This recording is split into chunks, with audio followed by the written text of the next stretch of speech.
pasada. Ah, la clase pasada, perfecto. Ah, cierto, tenés razón. Ahora vamos a hablar de las bases sociológicas o también, esto está en Verdro, que también está en el campus, que es las bases que fundamentan la obligatoriedad o la existencia del derecho internacional público. Alfred Verdro menciona cuatro ítems o elementos necesarios para la existencia del derecho internacional público. ¿Cuáles son esos cuatro ítems? Son, primero, debe existir una pluralidad de estados. ¿Qué significa eso?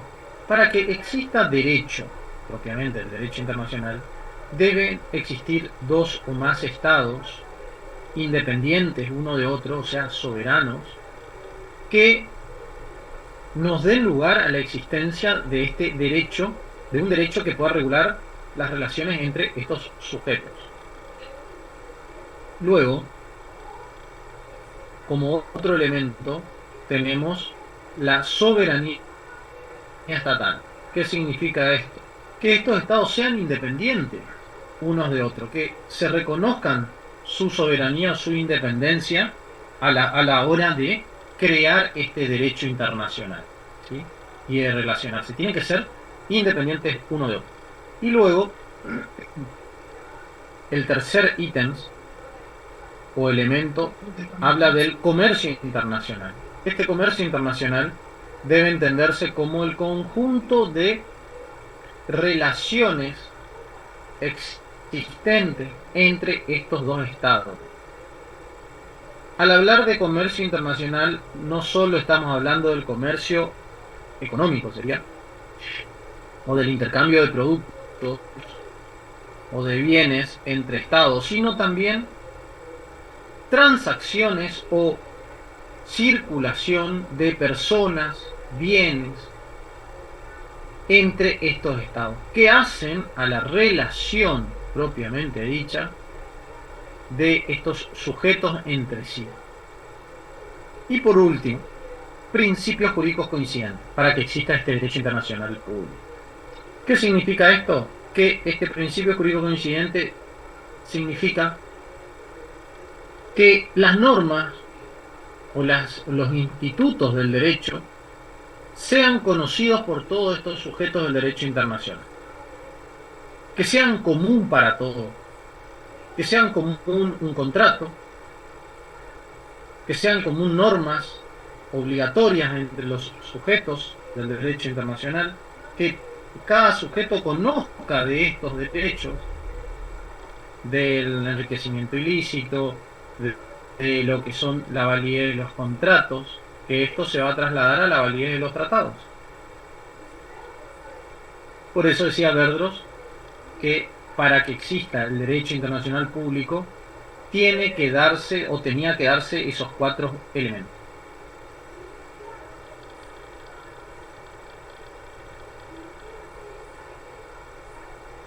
¿Está? Ahora tenemos que ver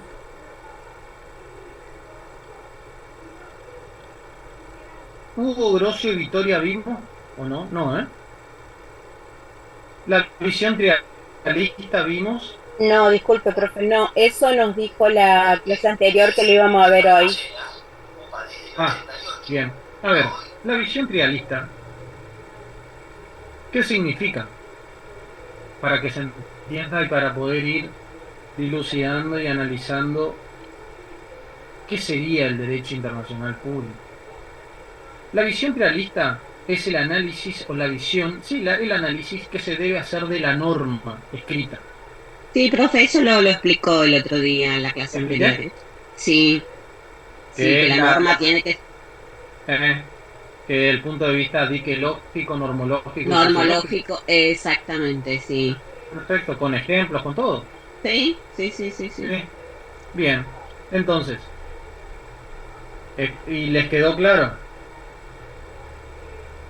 A mí sí me quedó claro. No sé el resto de los Bien. compañeros. ¿Por qué es tan importante entender esto? Para poder entender el alcance de las normas del derecho internacional público. Para entender no solo en nuestra materia el alcance de estas normas, de los que son tratados, del dictado de determinados tratados o resoluciones, para entender en qué contexto se dictan, si son justas o no. Entonces, ahora, ya que expliqué esto, vamos al punto donde está en el programa Francisco de Vitoria y Hugo Grocio. También creo que le expliqué eso. No, profe, eso no. No de Hugo Eso, Grocio, pero no de Francisco de Victoria. Ah, a ver, si hablo de Vitoria, tengo que hablar de Grocio. A ver, Francisco de Vitoria, que fue un cura español del siglo XVI, a principios del 1500 y pico, fue 1520 y pico, Francisco de Vitoria expone su teoría con respecto a las tierras del Nuevo Mundo, dando una teoría genial con respecto a los derechos que podían tener los españoles en estas tierras. ¿Y qué pasó? Vitoria, ¿qué decía? Que estas tierras o estas nuevas tierras descubiertas estaban habitadas por personas, tal cual que eran personas creadas por Dios, idénticas a los europeos, y que ellos eran los detentadores del poder de propiedad, del derecho de propiedad sobre estas tierras. Que lo único que tenían los europeos o los españoles en este caso era el derecho de comunicaciones o el derecho de comunicarse no solo por agua sino por tierra, y que ese derecho debía ser respetado o hacerse respetar por los habitantes del Nuevo Mundo. También los españoles tenían derecho de evangelizar, pero no por medio de la fuerza. El otro derecho que tenían los habitantes de América era de no ser colonizados.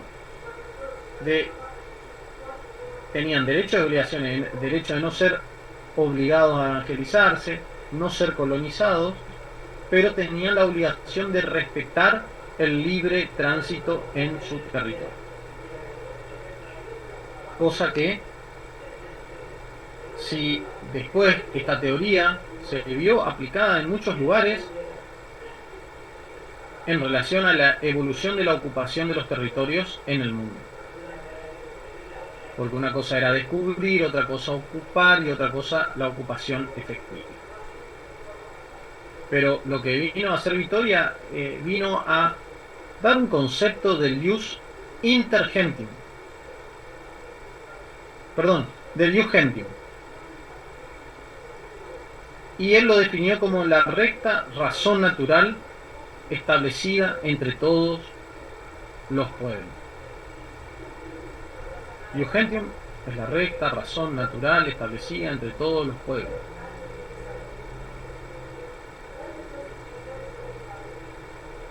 Que este concepto lo extrajo de Gallo. Gallo era un jurisconsulto de la edad del Imperio Romano, donde él había definido el ius intergentium, con la misma definición, pero cambiando la palabra pueblo por personas.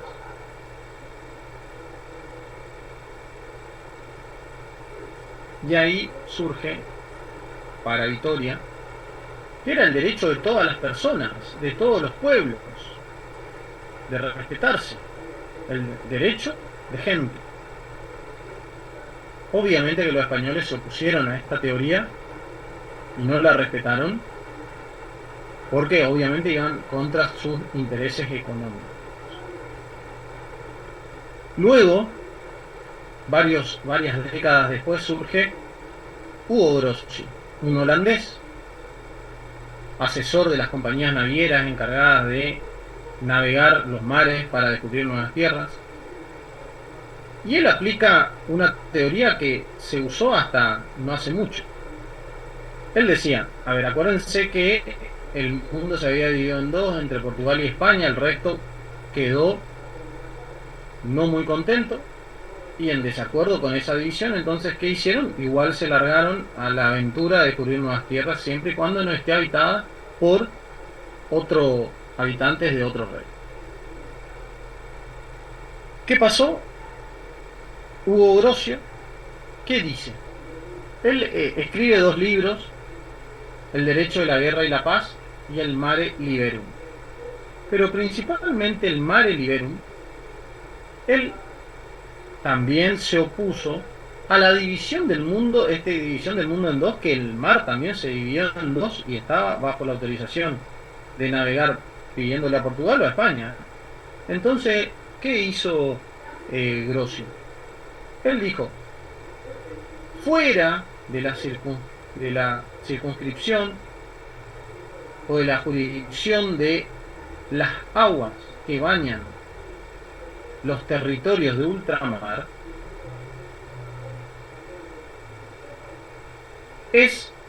son aguas donde se puede navegar libremente, lo que hoy se conoce como el alta mar.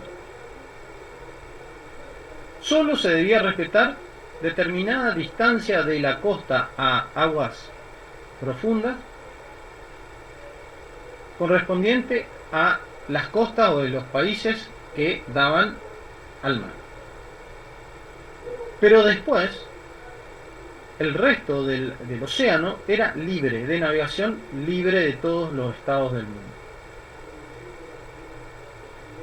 Y eso vino a usarse y se llegó a usar hasta la década del 80, de 1980, donde se firmó la Carta de Jamaica, que es la Convención la Convención sobre Derecho del Mar. Fue Victoria un precursor, un visionario de el uso y navegación y apropiación de las aguas en el océano.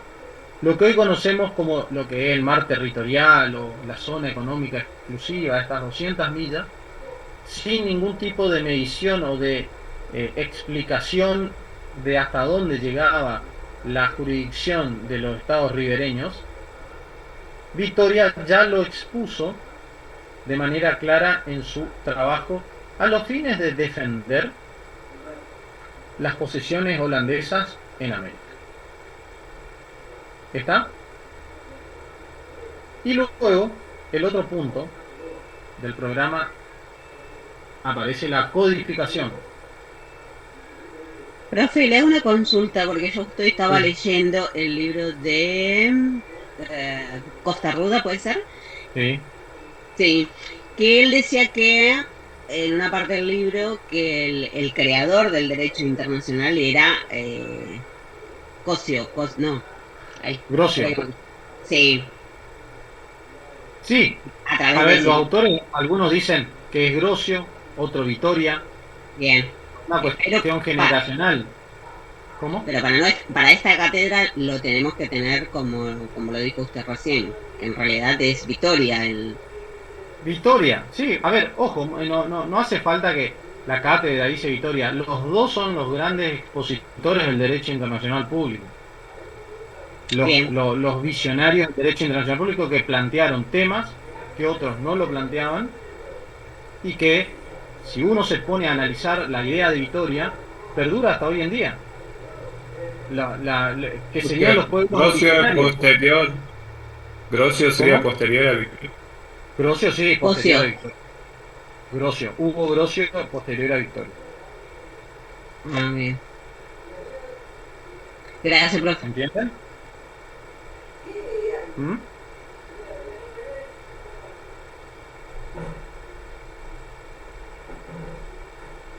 Y, a ver, Grocio aparece con sus exposiciones a principios de 1600. Entonces, y Victoria fue en el 1500. Por eso, pero entre los dos expusieron de una manera genial estos principios que no se hablaba de lo que... A ver, el derecho internacional público era consuetudinario, era en base a la costumbre. No había acuerdos internacionales en el que se establecía esto. ¿Está? Y el otro punto del programa es la codificación. Ahí en el preguntero está, no me acuerdo cómo dice qué es la codificación y si se puede codificar el derecho internacional público. ¿En qué consistía la codificación del derecho internacional? Está en el 16 del preguntero. Perfecto. Y a ver, la codificación, ¿qué es? La sistematización de normas en un solo cuerpo de un determinado tema. Si tenemos que codificar todas las normas relacionadas al derecho internacional público, va a haber un gran problema. ¿Por qué? Porque estas normas del derecho internacional público debemos entender como tratados internacionales, encuentran una dificultad o varias dificultades. ¿Y cuáles son esas? Para poder lograr la codificación. Porque, a ver, todos ustedes saben, conocen el Código Civil, el Código Penal, el Código Laboral, etc.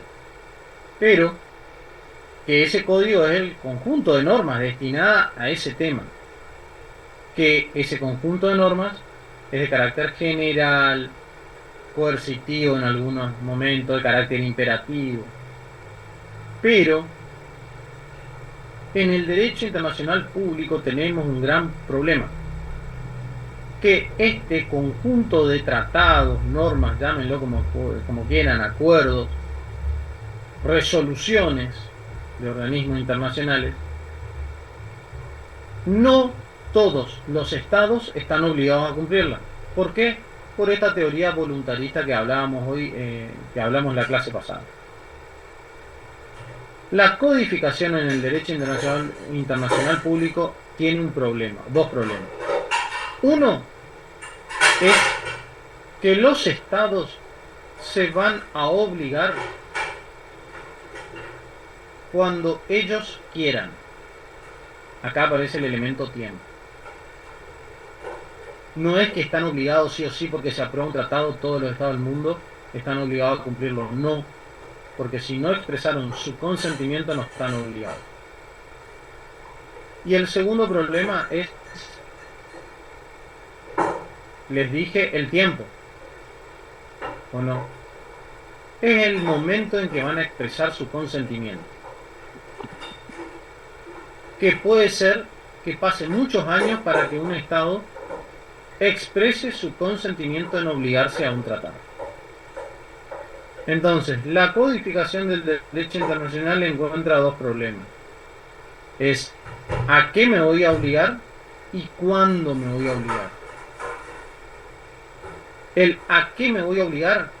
Entra en juego lo que se llaman las reservas. Las reservas que pueden hacer los estados. ¿Qué serían las reservas? Después la vamos a ver en la unidad 3, pero ya me adelanto. Las reservas son modificaciones o exclusiones que los estados pueden hacer a algunos artículos de un tratado.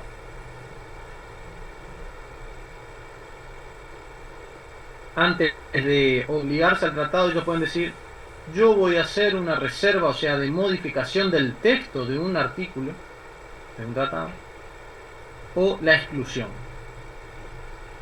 con el fin de que esos artículos no se le apliquen, o se le apliquen de diferente manera. Esa es la otra potestad que tienen los estados a la hora de obligarse a un tratado internacional. Entonces, la codificación ya saben, y la problemática la problemática que tiene la codificación del derecho internacional es el elemento tiempo, es cuando los estados se van a obligar, que pueden obligarse en cualquier momento, y el cómo es a través de, puede ser que expresen su voluntad de obligarse de manera general, completa, al tratado internacional o en parte, por culpa o como consecuencia de las reservas. ¿Está? ¿Alguna pregunta hasta acá? Profe, ¿No? una consulta.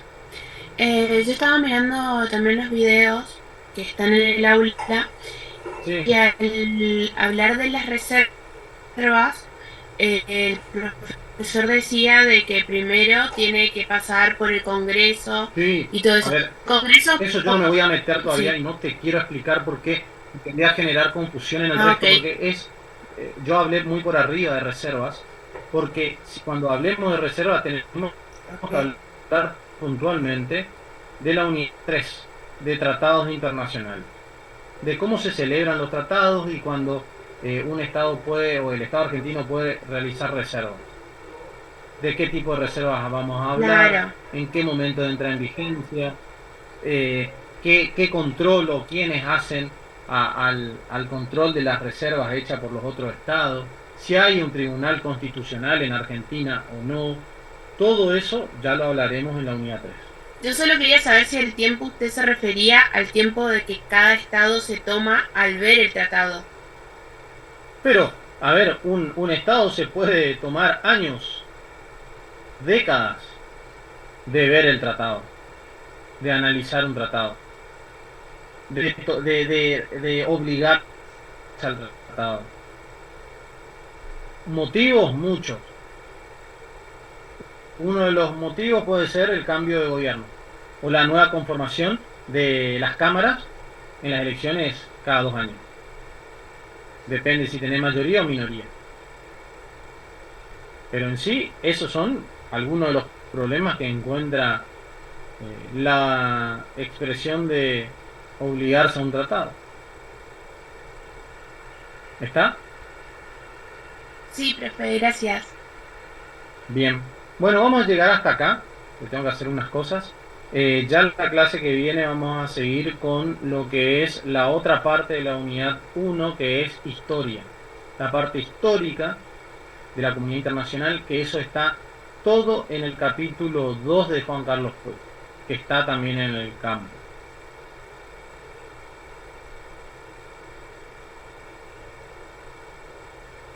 Perdón, capítulo 2 ¿de qué autor? Perdón.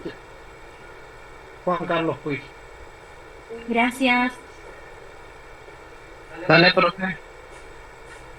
Profe, eso ¿Cómo? sería todo el punto E, o ya también incluye el F. ¿De qué me estaba hablando? De la unidad unidad 1 que dice uno. punto E. Punto E, uno que habla todo de la parte histórica, el Imperio Romano, el Medioevo, Sí, hasta exactamente. hasta el Imperio Otomano sería. Y falta el punto F también lo leemos. El punto F que dice. Universalización del derecho de la comunidad Sí, internacional europea. todo. Bien. Todo. O sea, todo está ahí en Puig, entonces en el 2, capítulo 2. Sí. Salvo lo que no van a encontrar es Primera y Segunda Guerra Mundial y Guerra Fría. Eso le estoy diciendo en base al preguntero. En base al preguntero tienen que guiarse por esta unidad. Gracias, profe. ¿Está? Primera Guerra Mundial y hasta la Guerra Fría. Sí, eso no se va a encontrar en Primera Guerra Mundial, Segunda Guerra Mundial y Guerra Fría no van a encontrar en Puig. No, está, gracias. Está en el preguntero, profe. Sí. Sí. Muy bien, muchas gracias. Gracias. ¿Quién apareció? Oh, Brasil. Muy bien, nos vemos el lunes que viene. Bueno, muchas gracias. Gracias, buena semana. Chau, chau. Chao. Adiós.